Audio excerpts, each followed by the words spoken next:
Hi guys, আসসালামু আলাইকুম। আজকে এক গ্লাস পানি দিয়ে ব্লগ শুরু করব, আবার এক গ্লাস পানি দিয়ে ব্লগ শেষ করব।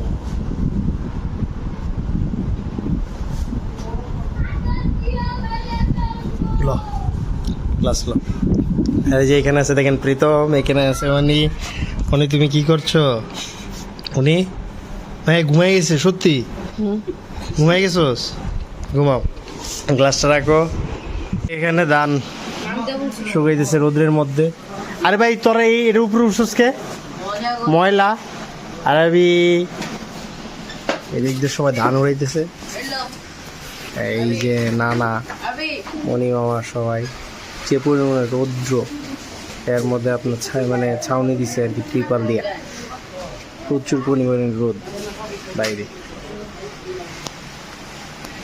আর আমি এদিকে কি করতেছি, ব্লগ করতেছি।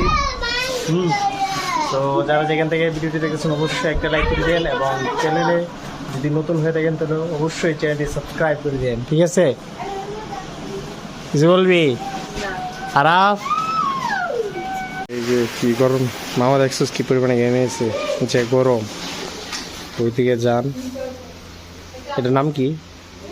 ওই যে ছাকনিটা, না ছাকনিটা বেদের নানা এমনি আবার বস্তা রান্না বান দিতেছে বস্তার মধ্যে।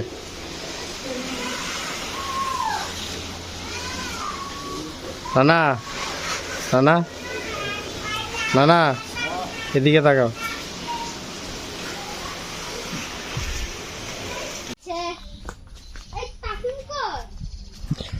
আমরা যেতেছি একটু নদীর দিকে। নদীতে কি পরিমাণে পানি হয়েছে, কারণ এখন তো প্রতিনিয়ত বৃষ্টি হইতেছে না।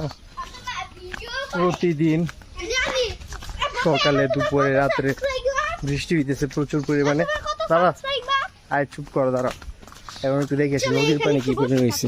এই যে বাড়ির পিছনে আর কি পুরো নদীর পানি দেখেন, একবারে নদীর পাড়ে যে আছে, নদীর পাড়ে সমান হয়ে গেছে পানি।